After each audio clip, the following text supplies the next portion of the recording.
Ananya's Nana Nani Coimbatore, a paradise for senior citizens. SVC Aditya Ram movies தயாரிப்பில் சங்கர் இயக்கத்தில் ராம் சரண் நடிக்கும் game changer ஜனவரி 10 முதல். ராகுலுக்கு சாசனத்தை பத்தி என்ன தெரியும்? இதே தானே மோடி கிட்ட திடீர்னு கேள்வி கேட்பாங்க. எதுலையாவது நீங்க அரசாங்கத்தை எதிர்த்து பேசினீங்கன்னா உடனே அந்த பேப்பரை சீஸ் பண்ணலாம். வெள்ளைக்கார ஆட்சியில இந்தியர்கள் அந்த அளவுக்கு அடிமைகள் அல்ல. மொத்தமா நாடு இந்திரா காந்தி மேயர் டிக்டேட்டர், மற்ற எல்லா ஏன்னா அவங்க பாட்டி தான் அந்த அரசாங்கத்தை குட்டிச்சவர் பண்ணதே அந்த அம்மா தான். காங்கிரஸ் மீது ஏன் இப்படி ஒரு அபாண்டா? இது கொஞ்சம் தான். அவங்க செய்த அக்கிரமத்துக்கு அளவே கிடையாது. I Jawaharlal Nehru prime minister of India asking you to cease fire. வெள்ளைக்காரன் ஆட்சியை விட மிக மோசமான நாட்டை அடிமை செய்தது, அதுக்கு மன்னிப்பே கிடையாது. பல்வேறு இனக்குழுக்களாக சேர்ந்தது தானே இந்தியா. வங்காளத்தில் வங்காளம் பேசுகிறாங்க, அதுக்கு ஒரு தனி அந்தஸ்து. இங்கே கர்நாடகாவில் கன்னடம் பேசுகிறாங்க, அதுக்கு இங்கே வந்து முஸ்லிம்ஸ் பயமும் இல்லை. இல்லையே, சமீபத்துலலாம் அப்படி பார்க்க தோணலை. கர்நாடகாலாம் போன வருஷம் பத்தி எரிஞ்சிச்சு முஸ்லிம் இஸ்லாமியர்களுக்கு எதிராக. இப்போ நீங்கள் அம்பேத்கருக்கு மாலை போடுறீங்க, சிலைக்கு மாலை போடும்போது மாலை போடுறதுக்கு எனக்கு தகுதி இருக்கா? அம்பேத்கர் வந்து 370 வேண்டாம் என்று சொன்னார். அப்போ நீ மாலை போடும்போது நீங்களும் 370க்கு எகெயின்ஸ்டாக இருக்கணும். இந்திரா காந்திக்கு இல்லாத துணிச்சல் மோடிக்கு இருக்கு அப்படின்னு தான் இந்த விஷயத்தை மாநில அரசியலை தாண்டி தேசிய அரசியலை உன்னிப்பாக கவனிச்சுக்கிட்டு வரீங்க. கடந்த 2-3 நாட்களாக பார்லிமெண்ட்டில் ராகுல் காந்தியும் மோடியும் அரசியல் சாசனத்தை பற்றி பேசி மாறி மாறி சண்டை போட்டுக்கிறாங்க. இதை பற்றி என்ன நினைக்கிறீங்க?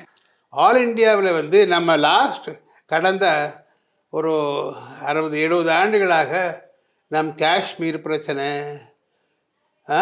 அது எப்படி எல்லாம் என்னெல்லாம் ஆச்சு, ஹைதராபாத் பிரச்சனை எப்படி நம்ம கைவிட்டு போயிருக்கோம். ஹைதராபாது புரிதவங்களுக்கு இப்போ வந்து பாகிஸ்தான் ஆக்கியபைடு காஷ்மீர், பிஓகே பாகிஸ்தான், அது எப்படி வந்தது? பூரா காஷ்மீர் நம்ம கையில் வந்திருக்கலாமே. இதெல்லாம் நிறைய விஷயங்கள் இருக்குது.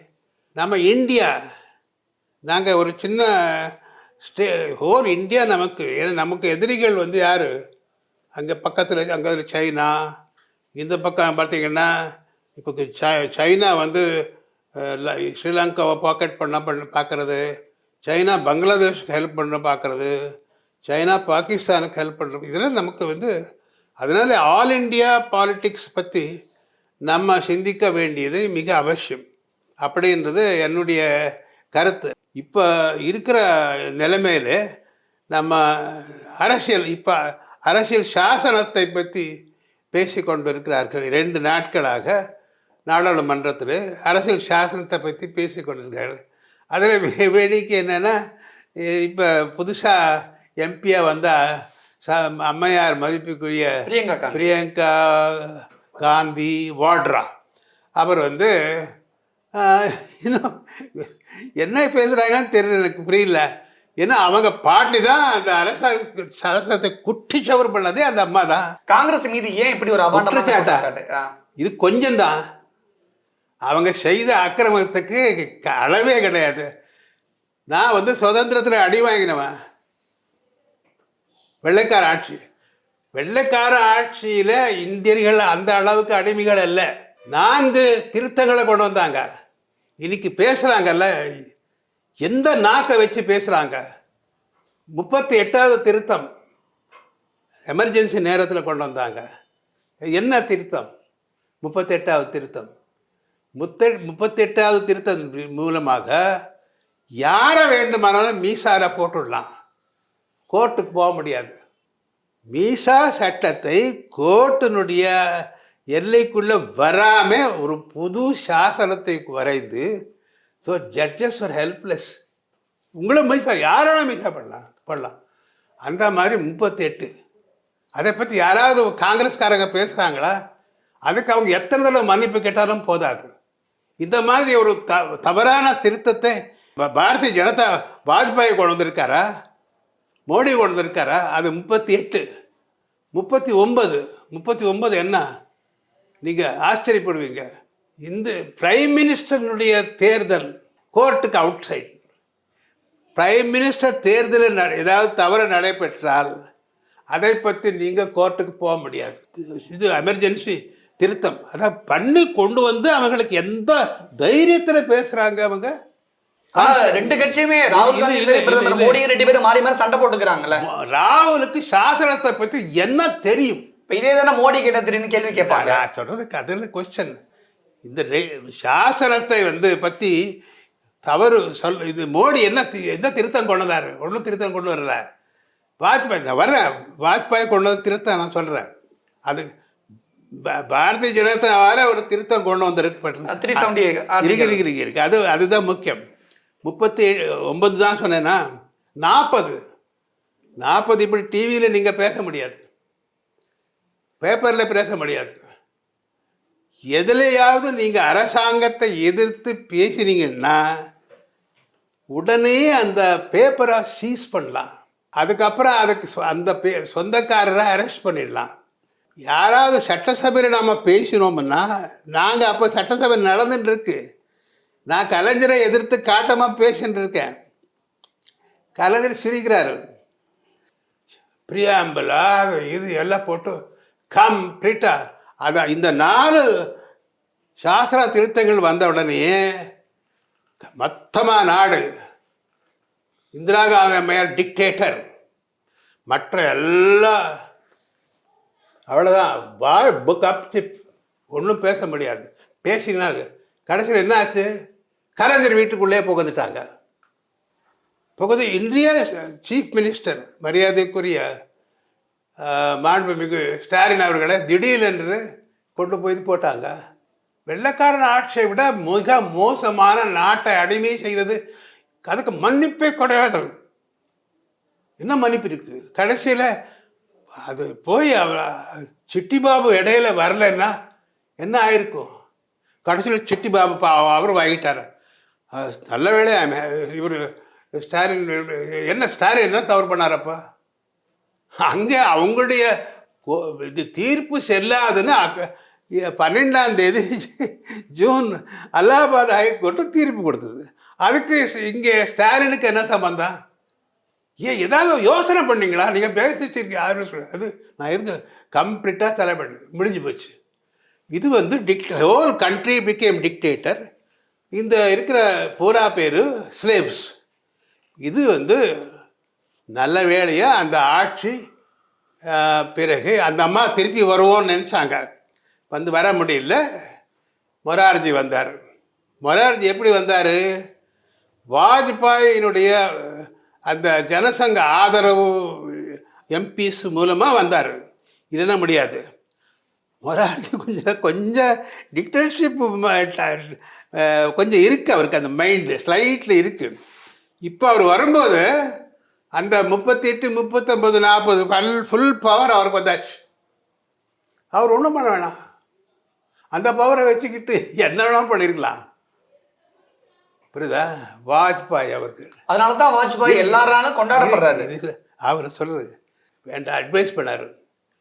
ராஜ்நீதி நஹி, we should get rid of this power, அதர்மம் அக்கிரமம் அப்படின்னு எல்லா கிடைச்ச பவரை கொடுக்க மனசு வருமா யாருக்காவது?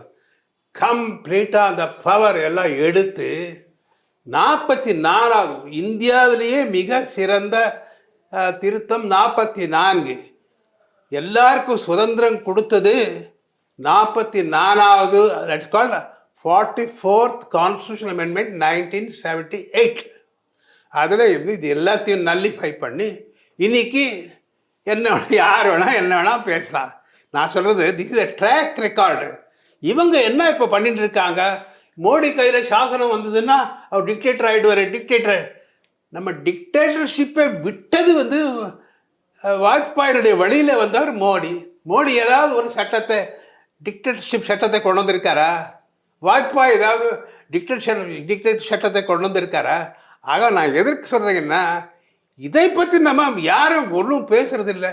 இவங்க ஏதோ உடனே நமக்கு நல்லது செய்கிற மாதிரி பண்ணிக்கிட்டு இருக்காங்க தவிர நடைமை இதுதான் நடந்தது. நிறைய அரசியல் கட்சிகள் அம்பேத்கரை மறந்து போயிருந்தாங்க. ஆனால் சமீப காலமாக அம்பேத்கரை தூக்கி பிடிச்சி பேசுகிறாங்களே, என்ன காரணம்? இன்னைக்கு டாக்டர் B.R. அம்பேத்கர் அவர்கள், உண்மையை சொல்கிறேன், அவருடைய சாசனம் one of the best in India world. ஏன்னா அவர் சாசனம் வரையும் போது இப்போ யாரும் உயிரோடு இல்லை. ஸோ என்ன பண்ணாருன்னா, எல்லா இந்தியாவில் 11 மாநிலம், அதில் அசம்பிளி எலெக்ஷன் வச்சுட்டார். ஸோ 46லேயே முதல்ல எல்லா அசம்பிளி எலெக்ஷன் அசம்பிளி இங்கே டி பிரகாஷம், பாம்பேயில் பிஜி கேர் எல்லாம் வந்துட்டாங்க. பெங்காலில் முஸ்லீம் லீக், பஞ்சாபில் முஸ்லீம் லீக், சிந்துவில் முஸ்லீம் லீக், நார்த் வெஸ்ட் ப்ராவின்ஸில் முஸ்லீம் லீக், 4 மாநிலம் முஸ்லீம் லீக், 7 மாநிலம். நாங்கள் ஸ்டூடெண்ட்ஸாக போய் அப்போ எல்லாம் பச்சைப்பட்டி செகப்பட்டி, நாங்கள் எல்லாம் பச்சைப்பட்டி தான். அப்போ நாங்கள் எல்லாம் Indian students Congress members. So என்ன பண்ணாங்கன்னா, பாம்பேலேருந்து அம்பேத்கர் அனுப்பணும். அவருக்கு 14 எம்எல்ஏ வேறு இருக்காங்க அங்கே. இங்கேருந்து ராஜாஜி இவங்களெல்லாம் அனுப்பிச்சாங்க. பாம்பேலேருந்து அனுப்பும் போனால் அங்கேருந்து ஃபோன் வந்தது, is a trouble maker Ambedkar அப்படின்னு ஒன்றே. அவர் அனுப்பலை. பாம்பேந்து அம்பேத்கர் சாசன சபைக்குள்ளே வரல. 295 சாசன உறுப்பினரில் அவர் பேர் வரல. அப்போ டாக்கா கிழக்கு வங்காளத்தில் ஒருத்தர் ஆல் இண்டியா ஷெட்யூல்ட் காஸ்ட் ஃபெடரேஷனுக்கு 3 சீட் இருந்தது. அதில் தலைவர் ஜோகேந்திரநாத் மண்டல். அவர் சாசன சபைக்குள்ளே நுழைய இருந்தார். அம்பேத்கர் வரலன்னு அவர் அப்செட் ஆகிட்டு, அவர் எங்கேயோ வங்காளத்துக்காரர், இவர் மகாராஷ்டிரா. உடனே தன்னுடைய பொசிஷனை வித்ட்ரா பண்ணி அந்த இடத்துல அம்பேத்கர் வந்தார். அம்பேத்கர் உறுப்பினராக வந்தார்ல, அந்த வரைவு குழு தலைவராக வரணுமில்ல, அதுக்கும் இவர் முட்டுக்கட்டும். யார்? அம்பேத்கர் உறுப்பினராக டிசம்பர் 9ஆம் தேதி 46இல் முதல் இந்த சாசன சபை கூடியது. 46 பிஃபோர் இண்டிபெண்டன்ஸ். அதில் உறுப்பினர். அப்போ 47க்கு 2 மாதத்துக்கு முன்னே நேரு போய் ஜவஹர்லால் நேரு காந்தியை பார்க்குறாரு. அவரோட இந்த சரோஜினி நாயுடு போயிருக்காங்க. அவங்க என்ன பண்ணிட்டாங்கன்னா, அப்புறம் Mahatma Gandhi, how is it going on constant, that's why we have come to request you to permit me. Nehru சொல்கிறார், என்ன, நான் சர் ஐவர் ஜெனிங்ஸ், அவன் பிரிட்டிஷ்காரன், அவன் சிறுவனம் இதெல்லாம் சாசனம் எல்லாம் வரைந்திருக்கார். அவரை நாம் சர்வீசஸ் இம்போர்ட் பண்ணிக்கலாமா அப்படின்னு உங்கள் பர்மிஷன் வாங்குறதுக்கு நாங்கள் வந்திருக்கோன்னு மகாத்மா காந்தி ஒரே சிரித்தார். இது சரோஜினி நாயுடு ரெக்கார்ட் பண்ணியிருக்காங்க. தட்டினார். இன்னும் 2 மாதத்துக்குள்ளே அவங்கள அனுப்ப போகிறோம். திருப்பி you are still thinking of வெள்ளைக்காரன் நம்ம என்ன நினைக்கிறீங்களா? நம்மக்கிட்ட இருக்காங்களே அம்பேத்கர், அவர் இப்போவே மெம்பராக இருக்காங்களே, அவரை வரைவு குழுவில் போட்டு, அவர் நம்ம சுதந்திரத்துக்கு முட்டுக்கட்டாக இருந்தார். யார்? அம்பேத்கர். அப்போ அகெயின் எல்லா ரெக்கார்டாக இருக்கு, பூரா என்கிட்ட இருக்குது. இது ஒரு சவானன் ஒருத்தர் இருக்கார், பாரதிய வித்யா புக்கில் நான் பேஜ் எல்லாம் போட்டிருக்கேன். அவர் இந்த சுதந்திரம் நேருவுக்கு காந்திக்கு மட்டும் இல்லை, 40 கோடி மக்கள், அப்போ 40 கோடி மக்களுக்கும் சுதந்திரம் அப்படின்னு சொல்லி வி ஹவ் டு திங்க், எங்கெங்கே சாமர்த்தியசாலிகள் இருக்காங்களோ அவங்கள நம்ம செலக்ட் பண்ணணும், அவரை லா மினிஸ்டர் ஆக்கிடுங்கன்னு ஃபர்ஸ்ட் லா மினிஸ்டர் ஆகிட்டு அவர் வந்தார். எல்லா ஆட்சியும் முடிஞ்சு போச்சு. காஷ்மீரில் அவங்க படையெடுக்க ஆரம்பித்தாங்க. யார்? பாகிஸ்தானும் இன்னும் சில முஜாஹிதீன் எல்லாம் சேர்ந்து ஸ்ரீநகருக்கு ஓடிவிடும். அதுக்குள்ளே மெத்தனமாக இருந்தார் யார்? பண்டிட் ஜவஹர்லால். எங்கள் புக்கில் எல்லாம் ரெக்கார்ட் ஆகிருக்கா, அம்பேத்கரை எழுதியிருக்காரு. அதில் சர்தார் வல்லபாய் பட்டேல் உடனடியாக அதில் தலையிட்டு அங்கே இராணுவத்தை அனுப்பிச்சிருக்காங்க. அவர் திம்மையான்னு சொல்லி, இன்ஃபேக்ட் அவருக்கு கீழே என்னுடைய தம்பி, அவன் இங்கே ஃபோட்டோ இருக்குது, இதை பாருங்கள், அவங்க 2 பேரும் இராணுவ வீரர்கள். இது என்னுடைய தம்பி, இன்னொரு தம்பி, இவன் பக்தவசர ஹண்டே, பரமேஸ்வர ஹண்டே. இவன் கோவா வாரில் இருக்கான், இவன் பங்களாதேஷ் வாரில் இருக்கான். இவன் திம்மையாவுக்கு கீழே ஒர்க் பண்ணான். அவன் திம்மையா என்ன பண்ணாருன்னா, ஏரோப்ளேனுக்குள்ளே இந்த ஸ்பேர் பார்ட்ஸ் இருக்குல்ல, டேங்க்குடைய ஸ்பேர் பார்ட்ஸ் எல்லாம் எடுத்து ஏரோப்ளேனுக்குள்ளே போட்டார். அதில் 2 டேங்க்குக்கு வேண்டிய ஏர்பார்ட்ஸ் சிலது அங்கே இருக்குது, அதை ஃப்ளை பண்ணார் ஸ்ரீநகர். அது ரோடு மூலமாக போக முடியாது, ஏன்னா டெல்லியிலேருந்து போகும்போது ரோடு இல்லை சரி ஸ்ரீநகருக்கு. ஸோ போயிடுச்சு. போன உடனே எல்லாம் அசம்பிள் பண்ணார். ஸோ 2 டேங்க் இந்தியாவுக்கு திம்மையா கையில். அவங்ககிட்ட அது கிடையாது, பாகிஸ்தான் அவன்கிட்ட துப்பாக்கி. ஸோ வித் நோ டைம் மடான்னு சொல்லி அவங்கள சேஸ் பண்ணி போயிட்டே இருக்கார் ஸ்பீடாக திம்மையா. அதுக்குள்ளே ஒரு ஃபோன் கால். இது மவுண்ட் பாட்டன் ஒருத்தர் இருக்காருங்க, ஷக்கினி. அவர் வந்து இவருக்கு அட்வைஸ் கொடுக்குறது. மவுண்ட் பாட்டன், எட்வின் மவுண்ட் பாட்டன் 2 பேரும் நேருக்கு அட்வைஸ் கொடுக்குறவங்க இருக்காங்க. அவங்க வந்து இது ஐநா சபைக்கு கொண்டு போகணும், இது வந்து இன்னொரு நாடாக பாகிஸ்தானோட போராடுறது, நாம் இப்போ தான் சுதந்திரமாகி advice. So defence minister phone பண்ணுறாரு யாருக்கு, திம்மையாக்கு. I'm asking to cease fire. அப்போ திம்மையா சொல்கிறார், இப்போ சீஸ் ஃபயர் பண்ண முடியாது, நாளை இப்போ இன்னொரு 2 hours நாங்கள் ராவல்பிண்டிக்கு போகிறோம். அப்புறம் நெஹ்ரு எடுத்தார். Jawaharlal Nehru, prime minister of India, I'm asking you to cease fire மேட்ரு சீஸ் ஃபயர். அதுக்கு திம்மையா என் தம்பி சொல்லுவான் அவர் மீட்டிங்கில், வி சீஸ்ட் பாகிஸ்தானி ஃபயர்டு அப்படின்னு சொல்கிற, ரொம்ப கண் கலங்கி சொல்கிறார் அவர். ஸோ அதுக்காக ஒரு போர்ஷன் அந்த கார்கிலுக்கு மேலே அது பாகிஸ்தான் ஆக்குபைடு காஷ்மீர்.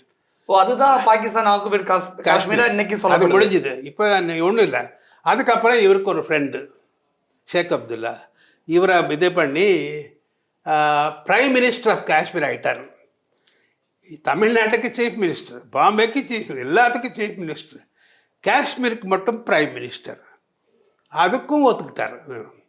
அதுக்கப்புறம் எனக்கு தனி அந்தஸ்து வேணும் காஷ்மீருக்கு, அது வந்து அதுக்காக ஒரு தனி அந்தஸ்து சாசனத்தில் கொண்டு வந்தால் நல்லாயிருக்கும், separate status for Kashmir. Article 370. அது அது அது அது அப்போ வந்து ஆர்டிகல் 370 கிடையாது. அப்போ கொண்டு வரும்போது சொல்கிறாரு அவசரப்படாது. அது கொண்டு அவர் சொன்னார், யார், பண்டிட் நேரு, இது வந்து பூரா வரைகிறது பூரா அம்பேத்கர், நீங்கள் அம்பேத்கரை போய் பாருங்கள், நான் 5 நிமிஷம் 2 நிமிஷத்தில் முடிச்சுட்டேன் பாருங்கன்னு சொன்னார். அம்பேத்கர் வந்தோடனே, you are giving wrong Sheikh Abdullah ji, you are giving wrong advice to prime minister Pandit Nehru. Why? Because if this becomes separate, there will be no industries that this is. You want protection everything from India and you don't want India to have any say in the government.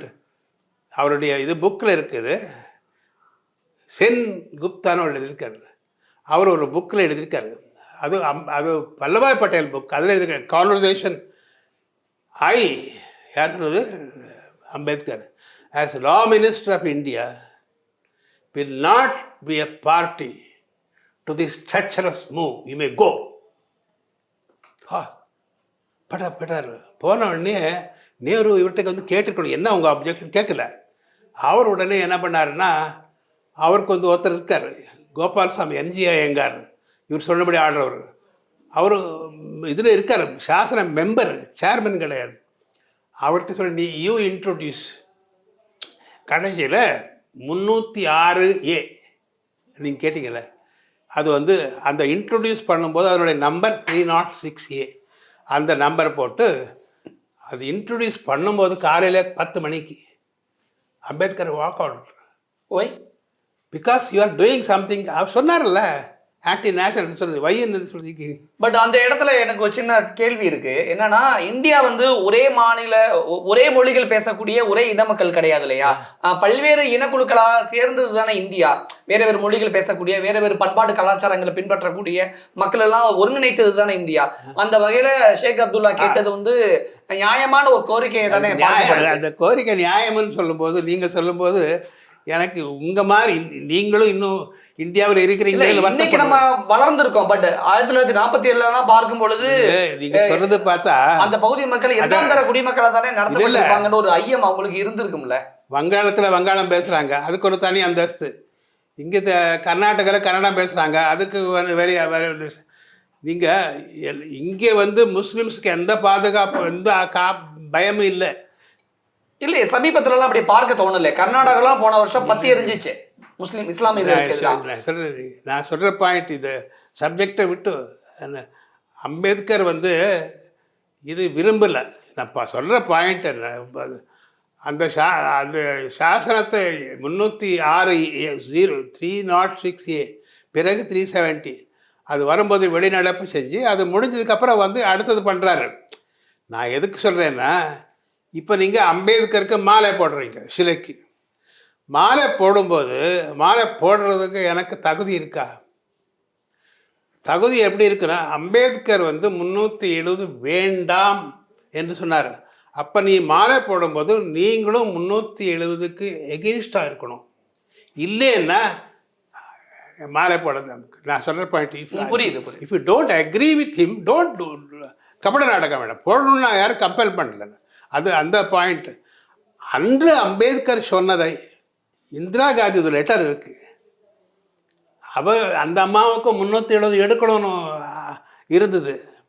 பயம், உங்கள் மாதிரி ஆட்கள் ஏதாவது சொல்லுவாங்களா? இருக்கு அப்ப இந்திரா காந்திக்கே பயம் இருந்தது, ஆனால் மோடிக்கு பயம் இல்லைன்னு சொல்கிறேன் வரேன். ஒரு லெட்டர் எழுதியிருக்க காப்பி இருக்குது இதில், இந்த புக்கில் இருக்குது, இந்த புக்கில் இருக்குது, இதில் ரைஸ் அண்ட் ஃபால் அதில் இருக்குது. எனக்கு ரொம்ப வருத்தமாக இருக்குது. இங்கே பண்டிட்ஸ் பிறகு புத்திஸ்ட் எவ்வளோ மோசமான வகையில் they were treated so badly I myself அப்படின்னு சொல்லி எல்லாம் எடுத்து. ஸோ அதில் நான் எழுதியிருக்கேன். அந்த அம்மா கண்ணீர் வந்து அது வந்து 81 எழுதின கடிதம். அந்த கடிதத்தினோட நகல் இருக்குது. யாருக்கு எழுதின கடிதம்? இந்திரா காந்தி அம்மையார், டாக்டர் மிஸ்ரா, இன்னொரு லேடி, அந்த அம்மாவும் பண்டிட். ஓகே. அவங்க நியூயார்க்லேருந்து லெட்டர் எழுதுகிறாங்க. எனக்கு காஷ்மீரில் கொஞ்சம் ப்ராப்ளம் இருக்குது, ப்ராப்பர்ட்டி ப்ராப்ளம் ஏதோ ஒன்று இருக்குது, நான் இப்போ ஒன்றும் செய்ய முடியல. அவங்க கையாகாத தன்மையை அதில் சொல்லி இந்திரா காந்தி கை விரிச்சிட்டாங்க. இந்திரா காந்தி அம்மையார் பிரைம் மினிஸ்டர் 81 உச்சகட்டம் பவர்ஃபுல் லேடி. அவங்க சொல்லி கடைசியில் என்ன ஆச்சுன்னு சொல்கிறாங்க. அது சொல்ல வந்து தான் என்ன பாயிண்ட்டுன்னா, அப்போ அந்த மாம மனசுலையே 370 பற்றி ஷீ இஸ் நாட் ஹாப்பி. இங்கே நிறைய பேர், ஈவன் ஜெயலலிதா அம்மையார் கூட அதை பற்றி 370 பற்றி காட்டாமல் பேசியிருக்காங்க. அது வந்து எம்ஜிஆருடைய புரட்சியாளர் எம்ஜிஆருடைய அனுமதி இல்லாமல் பேசியிருக்க மாட்டாங்க, அது வேறு விஷயம். ஆனால் கடைசியில் coming to the final point, கடைசியில் அது துணிச்சலோட அன்று நம்முடைய மதிப்பிற்குரிய அமரர் டாக்டர் B.R. அம்பேத்கர் அவர்கள் அந்த 17ஆம் தேதி அக்டோபர் 49 விரும்பி வெளிவந்தார்ல, அவர் விரும்பியதை 70 ஆண்டுகளுக்கு பிறகு 2019ஆம் ஆண்டு 5ஆவது தேதி ஆகஸ்டில் ராஜ்யசபாவிலையும் 6ஆம் தேதி ஆகஸ்ட் லோக்சபாவிலையும் அதை கொண்டு வந்து 9ஆம் தேதி ஜனாதிபதி உத்தரவு வாங்கியது மோடியினுடைய சர்க்கார். ஆகவே அன்று டாக்டர் அம்பேத்கர் விரும்பியதை செய்து முடித்தவர் நம்முடைய பாரத பிரதமர் நரேந்திர மோடி அவர்கள். இந்திரா காந்திக்கு இல்லாத துணிச்சல் மோடிக்கு இருக்கு அப்படின்னு தான் இந்த விஷயத்தை இல்லவே இல்லை. அவங்கள ஒத்துக்கிட்டு இருக்காங்க. நீங்க ஏற்கனவே அம்பேத்கரை பத்தி சொல்லும் பொழுது இந்தியா சுதந்திரத்துக்கு அம்பேத்கர் எதிராக இருந்ததா குறிப்பிட்டீங்க இல்லையா? அது உண்மையா? நான் குறிப்பிட்டேன். பார்லிமெண்ட்ல அப்பெல்லாம் பேசினாங்க, காந்தி கிட்ட போய் சொன்னீங்களே. பரவலா அம்பேத்கர் மீது ஒரு குற்றச்சாட்டு இருக்கு, இந்திய சுதந்திரத்துக்கு எதிராக செயல்படுறாரு. பண்டித நேரு மகாத்மா காந்தி இடத்தில் அம்பேத்கர் போடணும்னு காந்தி சொன்ன நேரத்தில் அவர் சொன்ன வேர்ட்ஸ் சொல்றேன். இது சரோஜினி நாயுடு ரெக்கார்ட் பண்ணுது. He was a stumbling block to our independence. அவருக்கு என்ன, அம்பேத்கர் வந்து காங்கிரஸ்காரங்க மேலே அவருக்கு ரொம்ப அதிருப்தி. சுதந்திரம் காங்கிரஸ் கையில் போனால் இன்னும் வந்து தலித் மக்களுக்கு இன்னும் தொல்லைகள் ஏற்படுமோ என்ற ஒரு அச்சம் இருந்தது, ஒரு பாயிண்ட். பிறகு அவர் வந்து இன்னொரு திருத்தத்தை கொண்டு வரணும்னு நினச்சார். செப்பரேட் எலக்ட்ரேட், அது வந்து தலித்கள் மட்டும் ஓட்டு போடுற மாதிரி சில தொகுதிகள் பிரதமர்களுக்கு, அதுதான் கொண்டு வந்த நேரத்தில் அதை எதிர்த்தவர் மகாத்மா காந்தி. அதுக்காக தான் 1933 பூனா பேக்ட் புரிஞ்சவங்களுக்கு. அதில் வந்து பிறகு ராஜாஜி, தேஜ் பகதூர் சப்ரு இவங்க எல்லாரும் அம்பேத்கர்கிட்ட போய் கொஞ்சம் அவரை சமாதானப்படுத்தி அது கொஞ்சம் இதாவது பண்ணி பேசுங்கன்னு சொல்லி அம்பேத்கர் போய் ஃபாஸ்ட் பண்ணிட்டு இருக்கக்கூடிய அந்த உண்ணாவிரத்தில் இருக்கக்கூடிய மகாத்மா காந்தியை பார்த்து ஒரு ஒப்பந்தத்துக்கு வந்தாங்க. அது என்னன்னா, தனி தொகுதிகள் தலித் நண்பர்களுக்கு உடன்பிறப்புகளுக்கு தொகுதி இப்போ 234 தொகுதி இருந்தால் ஒரு 30 தொகுதி அதில் எல்லாரும் ஓட்டு போடலாம். அது வந்து ஃபார்முலா. இந்த பாயிண்ட்டை ஞாபகப்படுத்துகிறார் மகாத்மா காந்தி. பழைய சமாச்சாரம் எனக்கும் அவருக்கு கூட இருந்ததுன்னு ஒரு இடத்துல சொல்கிறாரு. அதெல்லாம் இப்போ காந்தியா சொல்றாரு அம்பேத்கர் மீது இருந்த அந்த கருத்து Ambedkar we had difference of opinion between Ambedkar and us, but that is a thing of the past. Okay. We should now think of the future. Wherever we have good talents, we have to utilize. அது கடைசி 26ஆம் தேதி November அந்த குழந்தை பிறக்கிறது. இது நம்முடைய சாசனம். It's been proved now. இந்த சாசனம் பிறந்ததுக்கு பிறகு நாம் அவரை தேர்ந்தெடுத்தது எவ்வளோ புத்திசாலித்தனமான ஒரு செயல் என்று இப்பொழுது நிரூபிக்கப்பட்டிருக்கிறது என்று ராஜேந்திர பிரசாத், பாபு ராஜேந்திர பிரசாத் சொல்லும்போது நமக்கு எவ்வளோ சந்தோஷமாக இருக்குது புரிந்தவங்களுக்கு. ஸோ அதனால் அவர் கூட வந்து ஹீஸ் அ நேஷனலிஸ்ட். 857 ராணி ஜான்சி யுத்தம் பண்ணும்போது பல பேர் அதை வேடிக்கை பார்த்து கொண்டு இருந்தார்கள். இதெல்லாம் சொல்லி எதுக்கு சொல்லுன்னா, கடைசியில் இது மீண்டும் வருமா? Will this history repeat itself? I am concerned. மீண்டும் ஒரு சுதந்திர போராட்டம் வருமா? மீண்டும் இது இப்படிப்பட்டது வருமா? நாம் சுதந்திரத்தை இழக்க போகிறாமா அப்படின்றது அந்த பயம் அம்பேத்கர். ஆக இதுக்கு நான் சொல்கிறேன்னா, அம்பேத்கர் வந்து காங்கிரஸை எதிர்த்தார், சுதந்திர அவர் ஒரே உண்மையா அந்த குற்றச்சாட்டு அம்பேத்கர் இந்திய சுதந்திரத்திற்கு எதிராக செயல்பட்டார் உண்மையா பொய்யா? எது அவர் சொன்னது என்ன அந்த அவர் வந்து இதெல்லாம் டிஸ்கஷன் பண்ணது எங்கே சொல்லுங்க? Round table conference. மொத்தம் 3 ரவுண்ட் டேபிள் கான்ஃபரன்ஸ். அந்த 3 ரவுண்ட் டேபிள் 2 தான் காந்தி போயிருக்கார். மொத்தம் 3க்கும் போனவர் அம்பேத்கர். புரியுது அவங்களுக்கு?